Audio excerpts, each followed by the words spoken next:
Okay, hello everybody, and welcome to this week's session of Geo Lecture. I'm joined today again by Charlotte Foster from the Field Studies Council. Today's session is titled "Refining Focus: A New Look at Regeneration Independent Investigations."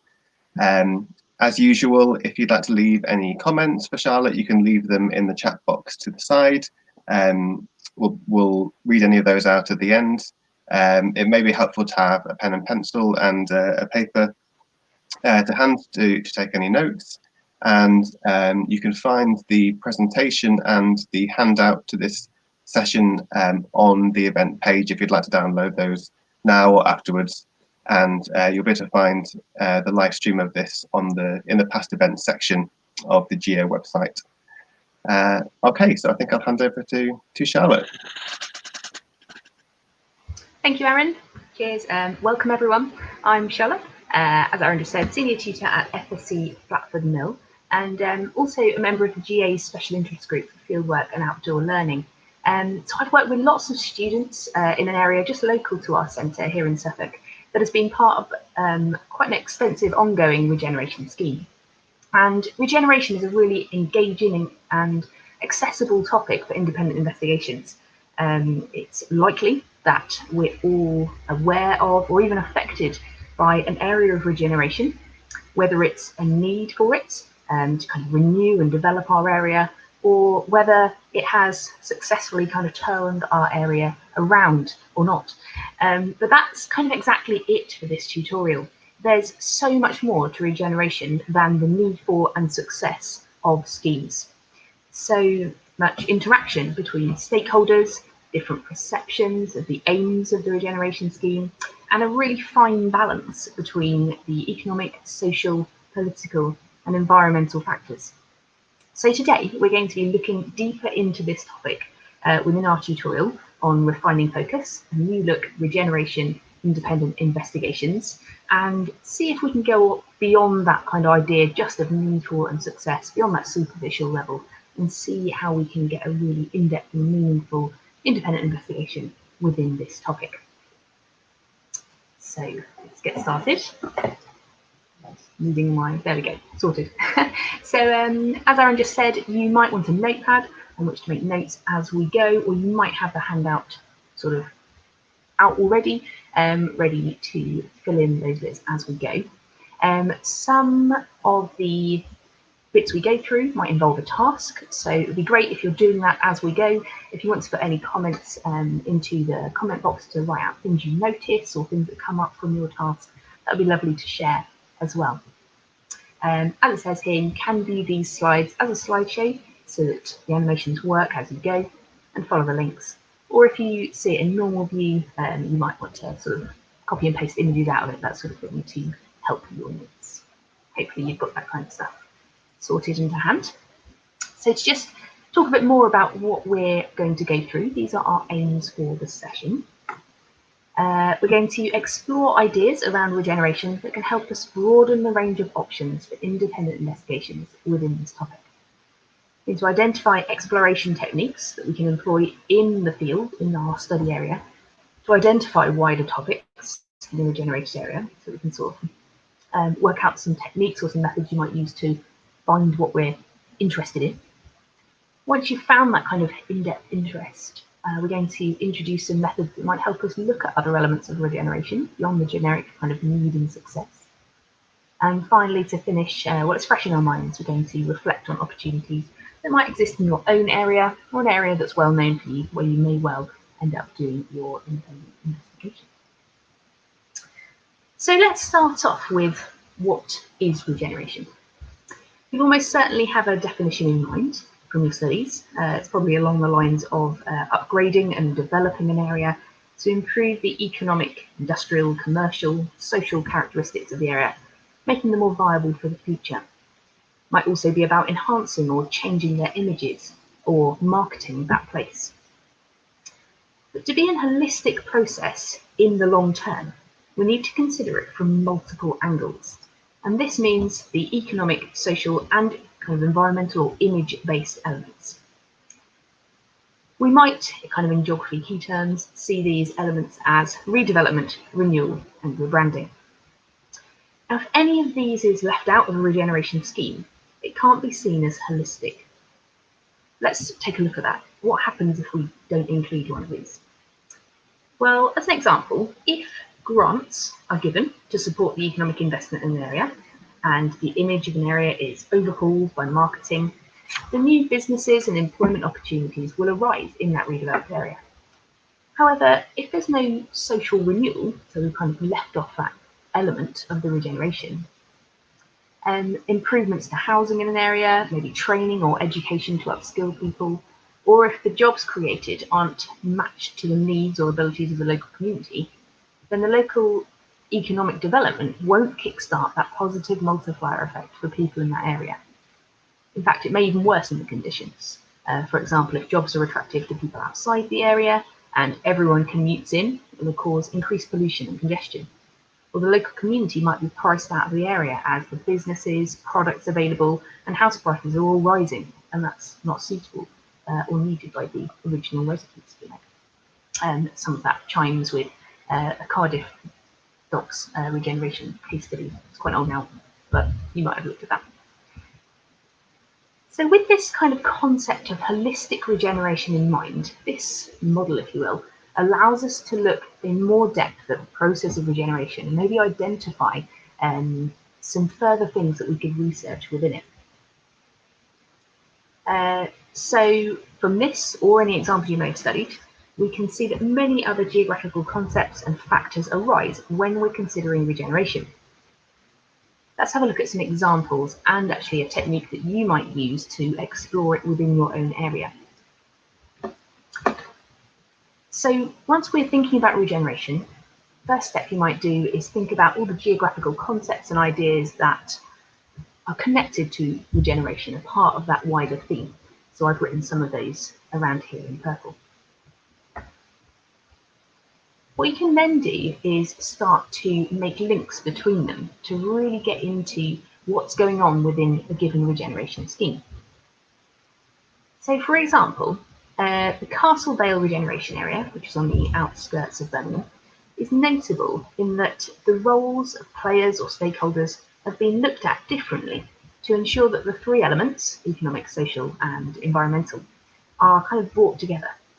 So if we look at this as a concept map, what I've done here is I've highlighted my key themes and linked them, just drawn the line between them and annotated onto my links what I mean. I'm sort of explaining the geography.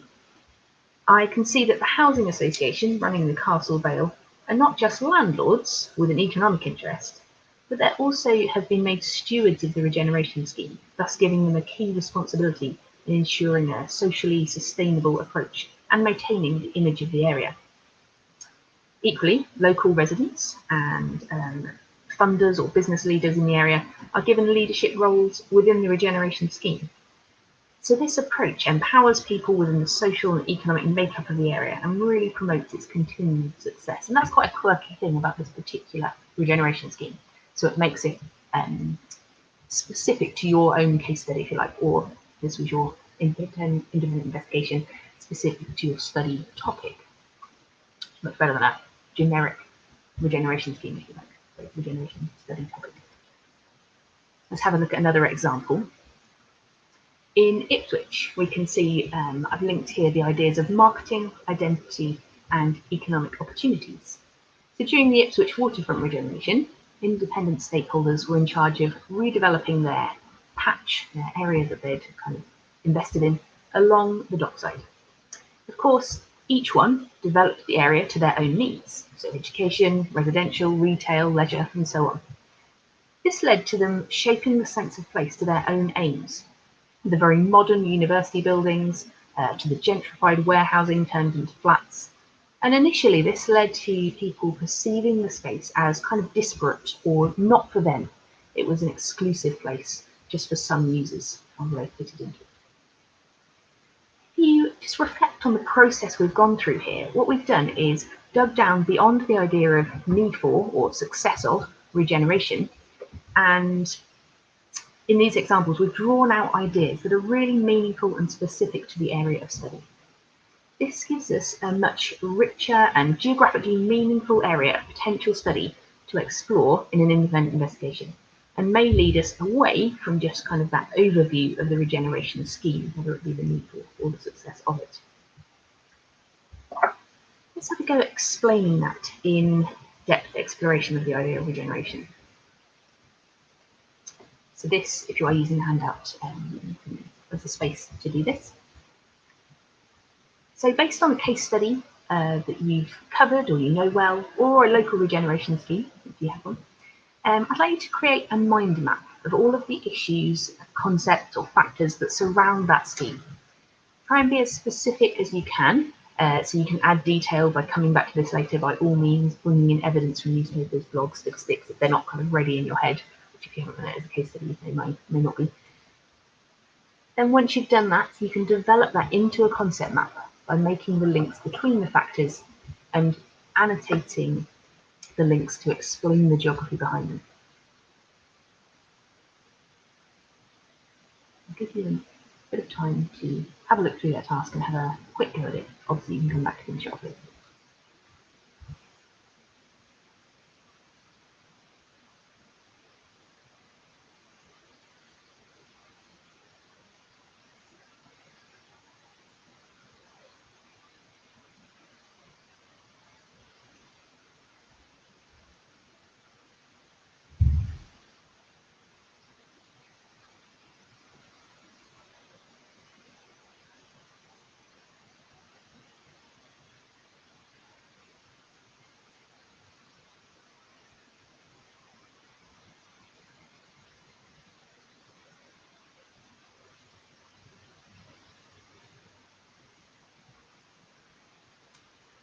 Okay, and if you've got a few ideas there now, you could maybe highlight or circle any elements that you're particularly interested in, because they could well be the starting points for a study into regeneration, something that really sparks your interest that is about the particularities of your example.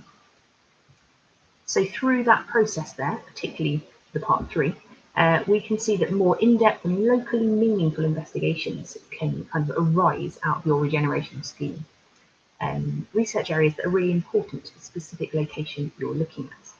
This doesn't mean, of course, that you can't compare areas of regeneration, but going through this process for your study area or local area means that you'll highlight elements that link your area to theory or to a different case study, thus making a valid comparison rather than just quite a generic comparison between two regenerated areas.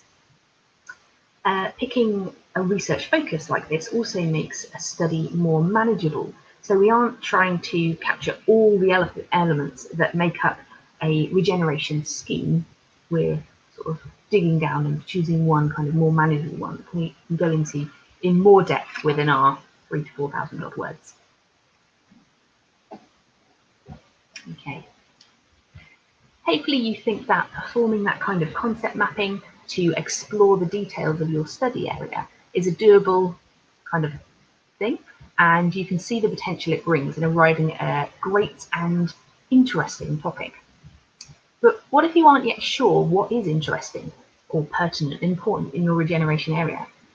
Whether it needs regeneration or whether it is already under development, or whether it's an urban space, a rural space, a coastal space. In this next section of the tutorial, we're going to take a look at 4 methods to help you explore your study location and think geographically about it. So don't worry, whether because of COVID or just because you don't live at your study area, any of these can be done digitally based on secondary data, or virtually kind of walking the space on Street View or reviewing maps or something. So you don't have to be able to visit your study area lots of times to be able to do this. So first up, we're going to take a look at our route maps, annotated route maps or mental maps. The first example on the screen here is for an annotated route map. As you can see, this is a worksheet version, so it has a planned route on it. So you can see the numbers on there maybe. So this is just what we use in our own sites, which is why it's partly made. But you can use any map of the area and just mark on where you go as you walk around. The idea is that you annotate features onto the map as you walk and as you recognise issues or benefits that are arising in the area. So here, for example, we're going around the Ipswich waterfront, and we notice particular characteristics and impacts of studentification in the northeast and east of the area where the university is. We note the diversity, or lack of it, in the residential provision around the waterfront. Areas of fortification and gated communities to the west of the area. The sense of place created by the independent businesses and increased investment shown by chain stores. So continued influence of that globalization, which maybe reflects the historic global links of the docks that they used to have. Essentially, they're just things we noticed as we went around the site. A similar sense of themes arising from the regeneration can be done from mental maps as well. So I'll show you another option. So here what I've done is I go to the docks a lot, but once you've been around the area, rather than doing it live, as it were, you can think back and you can create a kind of sketch map after your visit from memory. And the idea is that it won't be a perfect cartographic kind of representation of the place, but it will reflect all the things that stuck with you or were important or striking at the time, because they're the things you're most likely to remember. And from that, of course, might arise some things that you keep thinking, oh, I'm noticing that coming up quite a lot. Really, that must be quite an important part of the docs, especially if you maybe compared it with friends maps, or if you were visiting as a class and you were able to compare all of your maps if you did it as an activity afterwards. And you'd be able to see, oh, different people are noticing different things, or we've all noticed this certain thing. How might that be different if, I think, someone in a different age bracket did it, something like that. So annotated route maps as you go, or mental maps as a reflection afterwards, are good ways of identifying actually what's interesting within this regenerated area. So once you've done that, obviously something really exciting or meaningful might come up. And it should be quite manageable as well, because you've seen it there, you therefore know there must be evidence about it, and you're ready to move on to your kind of next step of maybe doing a bit of background research into that element. The next option we have for finding other angles on regeneration is using geographical lenses. So in a similar vein, helping you identify other angles on the regeneration area, we could use our lenses, such as I've kind of made some real ones up on the top picture there. So you could literally go out with your made lens and hold it up in front of you, or in a COVID secure way, swap them between you and hold them up in front of you. Or of course you can just imagine it and kind of have in your mind, this is the kind of theme I'm going to think about while I'm observing this area. So the way it works is once you're out, whatever lenses you're looking through, real or imagined, we want them to prompt us to think about the place or the regenerated or study area specifically in a geographical way. As we know, geographies are all linked, they're complex, they're overlaid in any given area. So it's hard to do, it's hard to think geographically and recognise the geographies that are going on there. The idea behind using the lenses is that by focusing our thoughts on one lens or one factor, we can help our thinking around that area. I've identified on the screen here 3 general areas your lens themes could come from, though in fact it literally could be anything that you think is relevant geographically. The grouping examples here we've got is first up at the top there. It might be that your lens is any of the geographical synoptic concepts that you'll see throughout your A-level. So for example, identity, representations, causality, feedbacks, and so on. The second group there is to consider the view or the area from different perspectives. So consider the stakeholders or players in the area, those expected as well as those unexpected or minority groups that might not use the area as much, because there'll be a reason for that. So examples here I have are families, elderly people, business owners. The final area of lenses that might be drawn upon for your geographical topics, either directly connected to regeneration or wider themes. So if you're not set on a regeneration kind of topic yet, you could also, as you see there, use things like carbon and capture the physical side of regeneration. Or you've got the other examples there, which are more directly linked, like social inequality, fortification, exogenous factors. So that's an option. And let's look at a couple of examples to see how that would work in Newcastle, which is the image, the photo image that we've got there. So through our social inequality lens, for example, the area to the south or left of this image is part of Gateshead, actually, not Newcastle, and that's in the 10% most deprived LSOAs in the country. That's from the IMD, Index of Multiple Deprivation. In the image of the regeneration area, we can see a smart bar and restaurant on the right there, suitable perhaps for the younger demographic of the area, but does it really meet the socioeconomic needs of the wider community? It does offer employment perhaps. Conversely, the Sage venue, which is opposite, may address some of the social inequalities. It provides opportunities to engage with cultural and social activities that would not have been available in the area before the regeneration. It runs lots of activities and the programmes for younger people, allowing access to an alternative route of education outside school to help local young people access music or entertainment careers they may not be traditionally thought of as available to that community. So this offers one route out of the economic deprivation, perhaps while bringing the investment for these kind of educational programs in from outside the area. Why? Well, looking through the identity or the representations lens, the Sage is internationally renowned as being a focus of music and arts, set in the heart of a vibrant community between the town of Gateshead and the city of Newcastle, kind of on the river edge there. Therefore, it has a much wider sphere of influence with all of the exogenous factors that are affecting that, and that will bring in the boost to the area. So it addresses educational inequalities to break that intergenerational cycle. Now, there's loads going on in that image, but by focusing through the inequality lens, for example, or the identity lens a bit later, we've brought out those factors. Just a couple of geographies seen there. So, move on the screen, over to you again. Stop me just endlessly talking. Have a go at practicing using geographical lenses on this image. This is Liverpool. So there's space in the handout if you're using it, and it's essentially using the photo, try applying some of the lenses listed here, or any of the ones I mentioned before, and write down any geographies you identify. Give you just a short time to pick a couple out.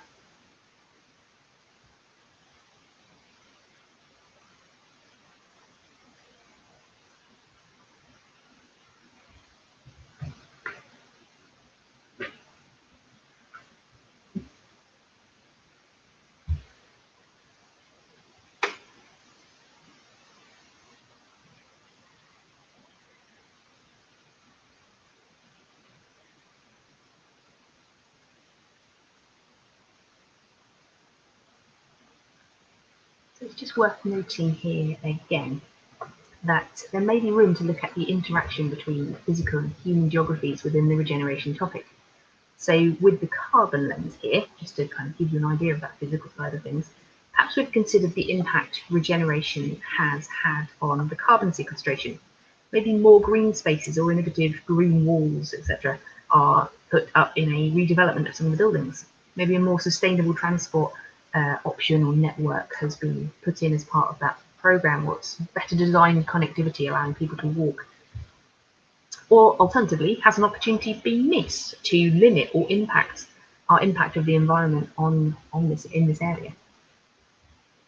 So we can look for what's missing through our lenses as well. That can be just as telling as identifying themes that are there for our regeneration investigation, but it is a bit harder, but it's still maybe worth having a go at. Okay, again, you can always come back to that task, or even more appropriately, try and apply it in your own area if you know where you'll be able to do your investigation. So back to exploring how to find other angles on regeneration. The next suggestion is hot topics, bingo, or prompt cards. So the pictured example here is for prompt cards. If you imagine these are separate cards cut out of pieces of paper. Before you visit an area, or maybe as a revision exercise on your own or as a class, you can create a list of key processes or keywords associated with the regeneration topic. If any teachers are listening, you can of course create them for the class before you go on a field trip, so that your cards are kind of particularly tailored to your location you're about to visit. Once you've made your cards, when you visit, you can take the prompt cards along and kind of spot any of the themes. Again, this is essentially a method for helping you identify the deeper themes within regeneration that might prompt thoughts for an investigation rather than just overall success or need. As you can see on these cards, and as you may do if they double up as revision cards, there are activities on there associated with the topic. So if you have your localization card, on the flip side of it would be the task there, ask 4 different users, and so on. So for example, you may spot examples of community values or promoting local products with your localization card. An economic observation, but if you also ask people about it, being COVID aware, of course, that may throw light on a whole new area of identity. You know, who's local? Are there exclusive places here? Are there products that are really by or for locals? Or is it promoting a wider sphere of influence and actually bringing in more global values or kind of desired values to the area, catering for another imagined local? Maybe you might see in gentrification, that sort of thing. If you wanted to use these cards as a bingo kind of activity, you can create your own bingo card by the terms simply being written out as a grid, and as you would go around your field site, exploring it, working out what you might be interested in studying, you can tick off your themes as evidence is collected.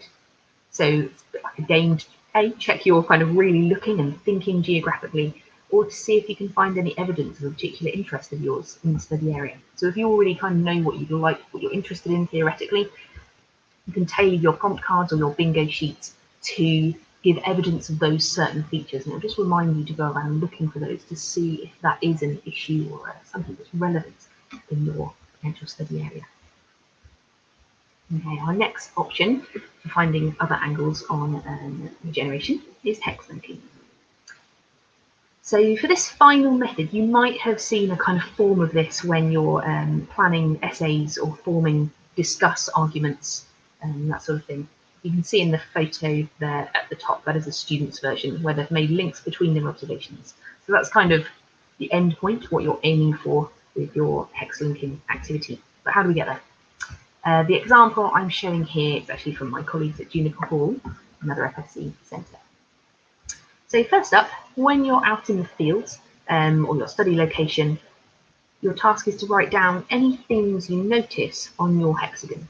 So for example, here we've got NIMBYism, and then in the evidence that is kind of connected to that, so they've written down Wetherspoons, Costa Coffee, and the fact that people want artisan shops, or there's a feeling that people want artisan shops.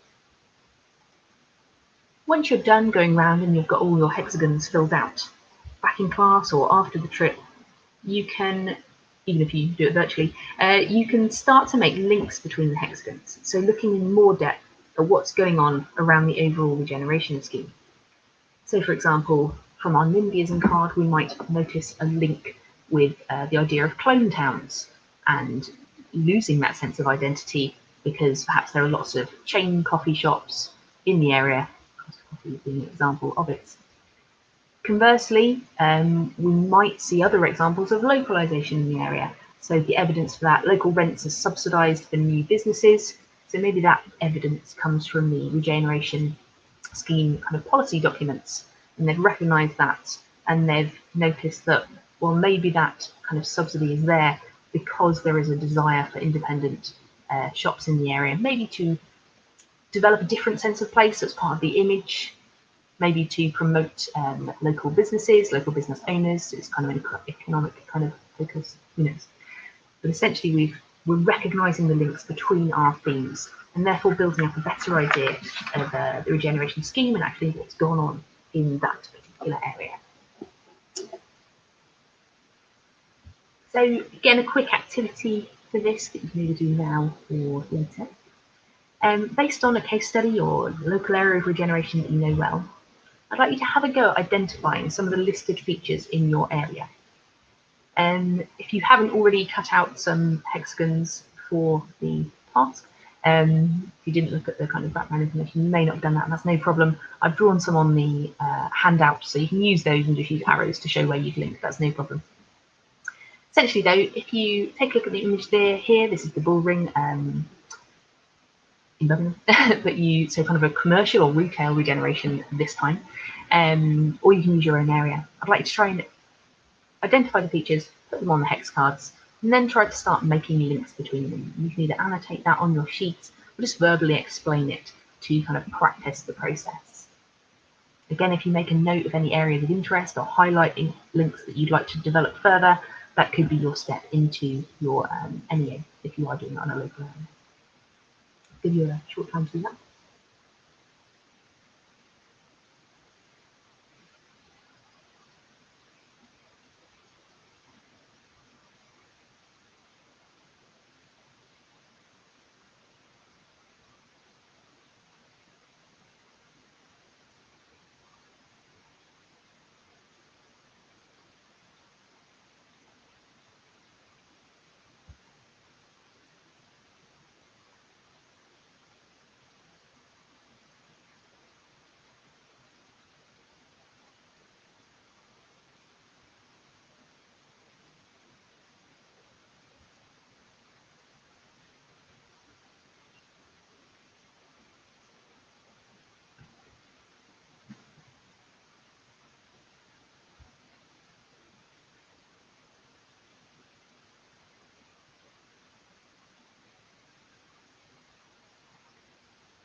So hopefully, whether you've done that based on your local area or the bullring example there, one thing I hope you found is that doing your own hex links is really valuable for somewhere like the bullring scheme.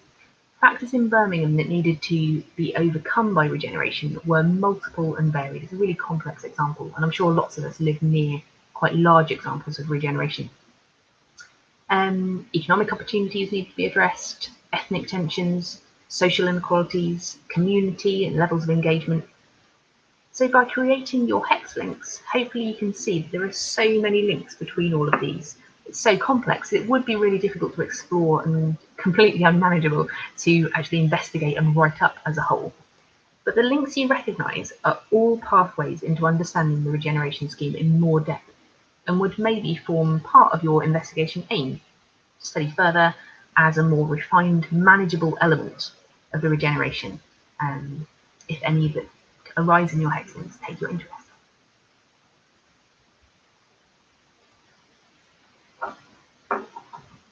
So we've looked there at 4 ways of kind of exploring your area or focusing your study on a particular element of regeneration.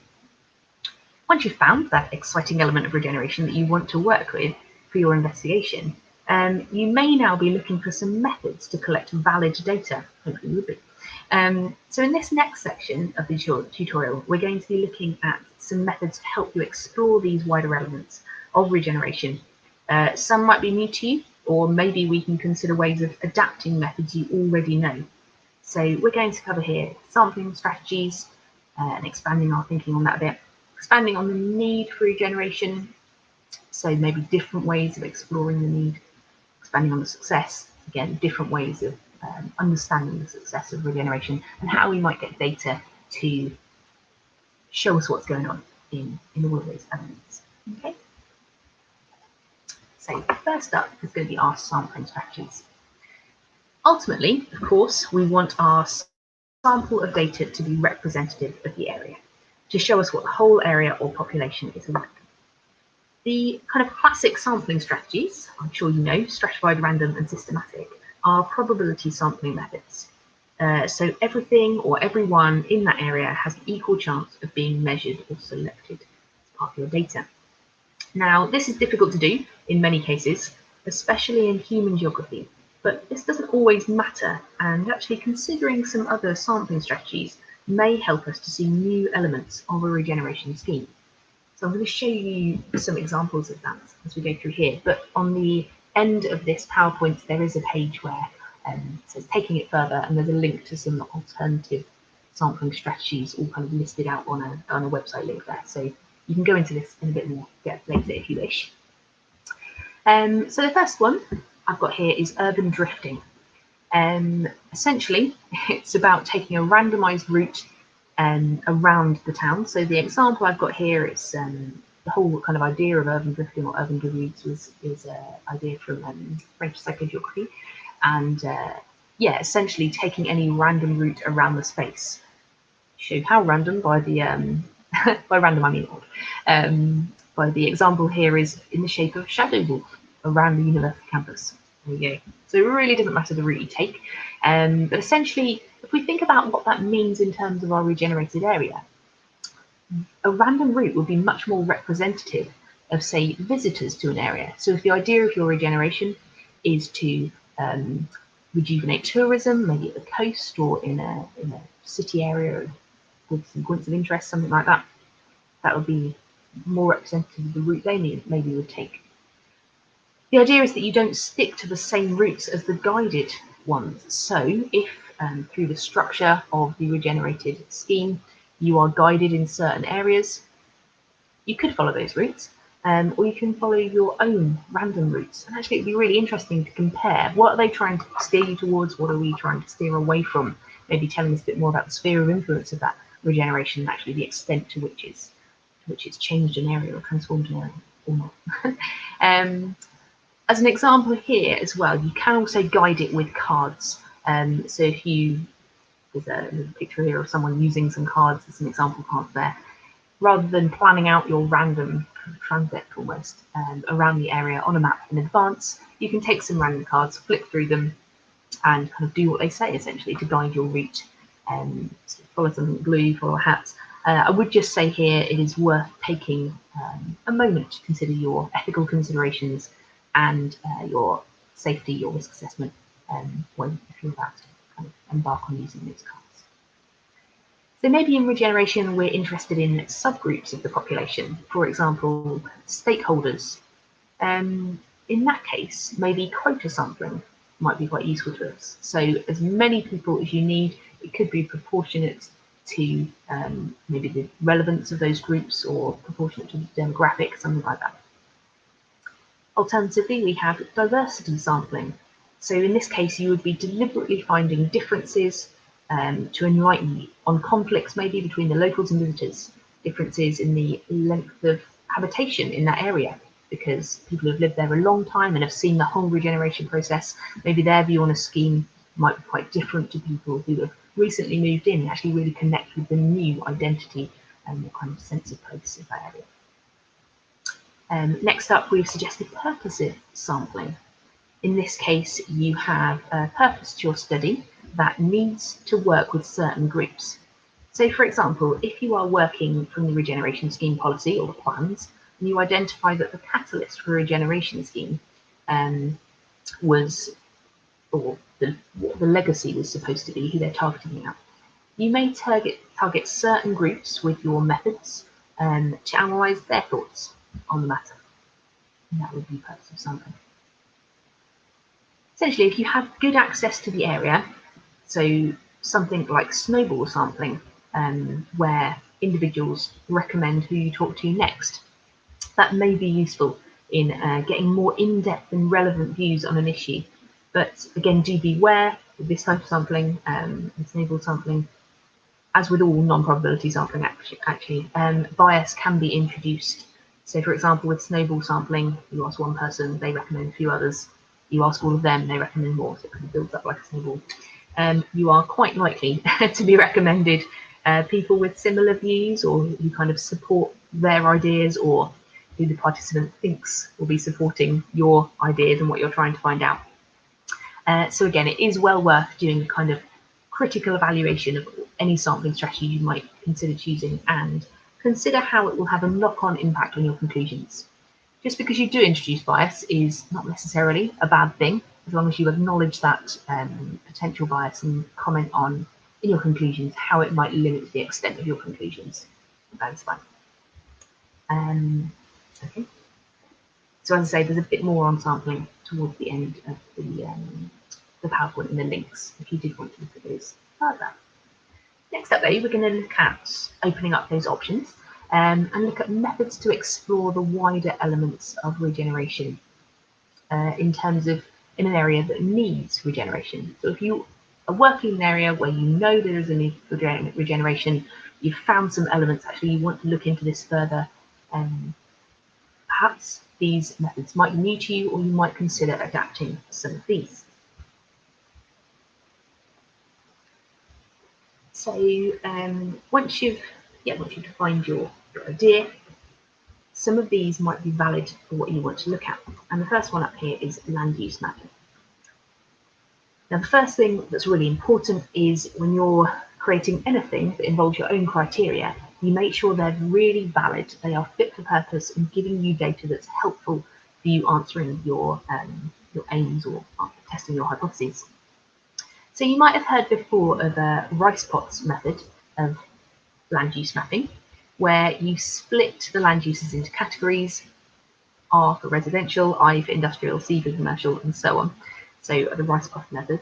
And that's great. It's generic and it's fine. It's really reliable because you are comparing it across the same categories throughout your study or throughout your study, and comparing it to other people who've done it, that sort of thing. But actually, you can adapt it to make it more useful to your study if you change the criteria. So maybe instead of mapping all land uses, you could just map the density of certain types of shops or services. So maybe pound shops, loan shops, charity shops, because that would tell you that there is a need for further investment in that area, maybe sort of economic social deprivation. So you've chosen your category suitably. Or maybe features that exemplify the desired outcomes of the regeneration scheme. If it's an area that has already been regenerated, you can really show spatial variation and the extent of the regeneration need or success if you map the things that are really critical to that particular regeneration scheme. So land use mapping, or a variant thereof, might be something you employ. Our next option is looking at purchasing power. So essentially this is about people's accessibility to products, and it tells us about economic inequalities, maybe local versus globalized options, what levels of engagement people have with their area, and actually opportunities for engagement, whether the area offers the types of products and things they need.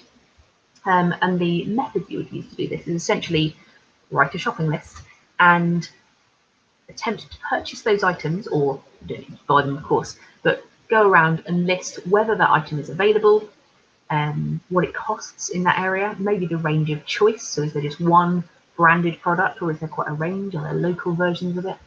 And that, as I say, that will tell you a lot about kind of who's engaging with that area and the sort of access to products and services people would have either before or after the regeneration scheme has happened. So that's purchasing power. Our next option is urban renewal, and this is part of the sheet we use, an FSC sheet, to map urban renewal or survey urban renewal. But you can of course create your own. Again, all data collection sheets is a really good idea to at least review the characteristics or the criteria being listed and check that they are valid for your study.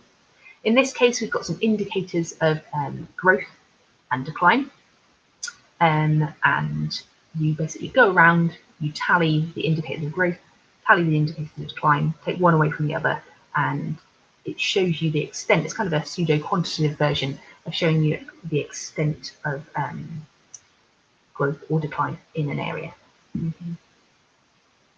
Again, you could use it if you're looking at the success of regeneration, because it will tell you about the sphere of influence, the impact of that regeneration scheme, how wide that is.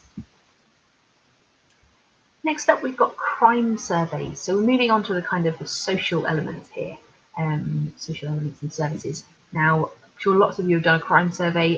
There are various examples up online, but the important thing I wanted to suggest to you here or show you is that rather than just tallying the evidence of crime in an area, you can adapt the categories that you use, because you might be tallying actual evidence of crime, maybe graffiti or something, or you might be looking at evidence showing prevention of crime, such as CCTV, shuttered windows.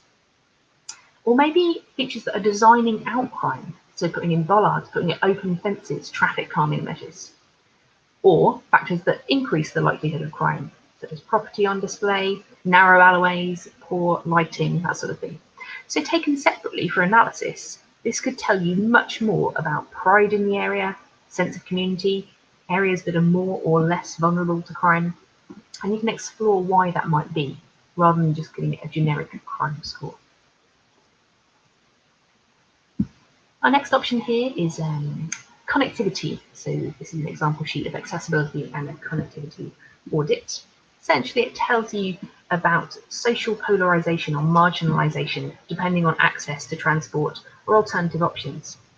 It also tell you about environmental quality and health impacts, economic opportunities depending on the level of connectedness that there is there and where people can get to. And also how well others can access a regenerated area or the extent of that regeneration's value. You can renew housing and improve the environment, but if there's no access to jobs without a car, is that really suitable for the original demographic that was there? They're particularly elderly or they have less disposable income, that sort of thing. So as you can see there, to do that, you look at a range of transport options, whether it's small-scale community transport, just local services, could be bus or train, regional, national, and so on. And then you can tally the number of transport options in each of those kind of categories, look at how often they run, and you come up with a total score. And you can see the weighting there is what tells you about the extent of that connectivity, because the bigger the scale of connectedness, the higher the weighting is.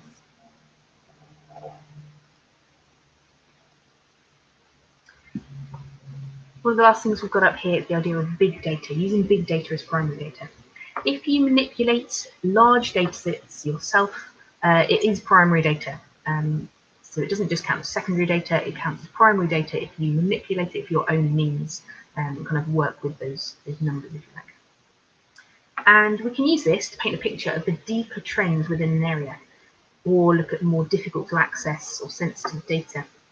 A word of warning here, the data boundaries may not always match between your data sets. So it can be difficult to make comparisons without making assumptions about how far that kind of data set spreads.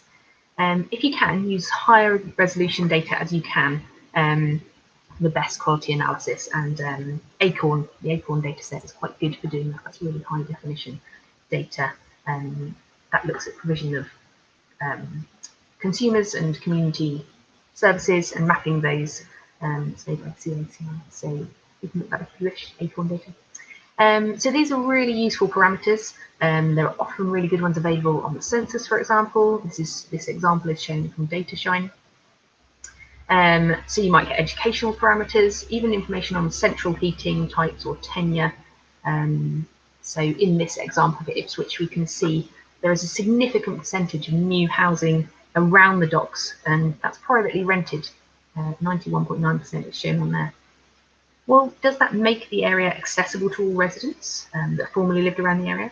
If people are renting, maybe they have a shorter tenancy, so you might get quite a transient community and less engagement in the area. That would be less socially sustainable. It might also lead to quite an imbalanced demographic, people renting tend to be younger. So yeah, exploring information sort of within big data sets is a really good way to look deeper into the need for or success of regeneration. And talking of success, let's move on to a few options of methods that might help us look at success in a more focused way. So I've got a list of them here, and I'm just going to go through some of those examples. And the first one up is doing a cost-benefit analysis. Basically what this means is that you're researching the costs of the regeneration scheme, maybe from the policy documents or documents that have been published afterwards, and you're balancing that up against the benefits that the area reap from that, if you like. Now, a slight drawback is that it can be quite tempting and much easier to restrict it to economic benefits, because then you've got a direct balance. But if you wanted to kind of expand out and try to analyse the wider social benefits, you could do. So, for example, in this kind of graph I've got up here, we could look at the change in rents with increased housing. in place if it's sort of residential development, and compare that to the average price of rents. Has the regeneration scheme improved that situation, brought it up against the local average, or dropped it down? And also think about the wider economic benefits. So as well as affordable housing, what about the jobs it created in construction or long-term jobs in the area? Another nice idea is to create conflict matrices or conflict matrix. Again, this is an example from Harwich, but you can put in those boxes any relevant stakeholders you see within the area. So conflict matrix gives us real insight into perceptions between stakeholders. What you essentially would do on this example is you would look at where local residents are in conflict with any of the other stakeholders in the area, and you would tick or cross in that box as appropriate whether there was a conflict or not. And you can use evidence such as annotations within the matrix that might come from photos or geographical observations you've made in the field, quotes from interviews or surveys, quotes from policy documents, things like that. So you can fill those boxes with evidence to show whether there is or is not a conflict. So, for example, using Egan's wheel for sustainability, you might look at equity. That states, or the Egan's wheel states, that if a place is sustainable, then there will be equity and it will be fair for all. Or in the social and cultural part of the wheel, it suggests that a place should be inclusive and actively involve everyone. So essentially, by mapping out the degree of conflict, we can see actually, is this appropriate for everyone? Does it meet everyone's needs? Does everyone perceive the regenerated area in a positive way? Where are the conflicts? Who is disadvantaged? That sort of thing. The next option is getting data from small ventures. So the image here showing a little pop-up cafe, but it could also be to sort of other small businesses that have set up there in the area, maybe community groups, things like that. Linking back to the sampling earlier, purpose of sampling, you can really get direct data from small ventures, because you'll be able to interview them, potentially sort of digitally at the moment, but you'll get really deep insight into a holistic viewpoint of it, because you can have the time to ask about their economic, social, environmental thoughts. Okay, so that's a good approach to take. You're also likely to get a good overview of the whole regeneration of the area, because if they're based in that particular area, rather than being sort of a chain shop or just a worker within it, if they actually own the business, it's much easier to get access to the person running the business if you're looking at quite small businesses. This data is high precision, although it might be a bit less sensitive, and therefore making it less reliable. Obviously, that would limit your conclusions, but it is really high quality data. So again, it's worth mentioning that in your conclusion, saying they are true to a certain extent, but it's the precision in the data you can get from small vendors that's really benefiting your study. Our next option is Clone Town Survey. So using an index like this to kind of manipulate data really increases the quality of your conclusions, as it has a peer-assessed weightings for the different parameters within the survey. And of course, the rating that you kind of come out with as your final score can be compared to given values, as seen here for the Clone Town, Border Town, Hometown. That's offering more than a land use survey, maybe. You've just gone around and marked where the independent or chain stores are. And it also allows reliable comparisons between places if you are doing a comparison. Other indexes like this will also exist, but here, for example, Clone Town surveys relate to globalization and localization. It has implications for purchasing power, how inclusive places are maybe, and the likely engagement in it by different sort of ethnic groups or different members of kind of demographic cohorts. Or it could be an indicator of gentrification and making the site more exclusive to some people. So Clone Town offers you lots of insight into those linked themes with regeneration. Our next one up is the place check. So in a similar vein, the place check questions, which are listed out here, offer an array of predefined questions that are designed to representatively cover factors that define the quality and sustainability of a place, thus covering potential outcomes of regeneration in a holistic way. And you could work through these, collecting data on your study area. Having said that, any method is open to adaptation. So even though this is a set method, you could maybe just pick out a certain section that's particularly valid for your study. Or it could be a starting point from which to expand out from with your own more specifically targeted questions or observations. So basing your study in existing geographical practice, but then refining it for your own needs. And that's really good practice to kind of take existing methods or kind of peer-reviewed existing methods and expanding them further and adapting it to your own needs. Next up, we've got rephotography. You might have seen this before. So essentially, you use old photos of your area that's undergone regeneration, and then you can go out into the area and take your own photos of the same view. Once you've done that, you can annotate it in the normal way for annotated photos. So maybe make use of any of the geographical observation techniques we've applied before to both images, maybe using the geographical lenses in the before and after image. Annotations related to evidence of the policy being put in place or not, that sort of thing. So essentially, this is really useful for looking at the impact of regeneration, as it can often be quite difficult to get primary data from the before times, before the scheme was in place. This is one kind of access route into getting that older data.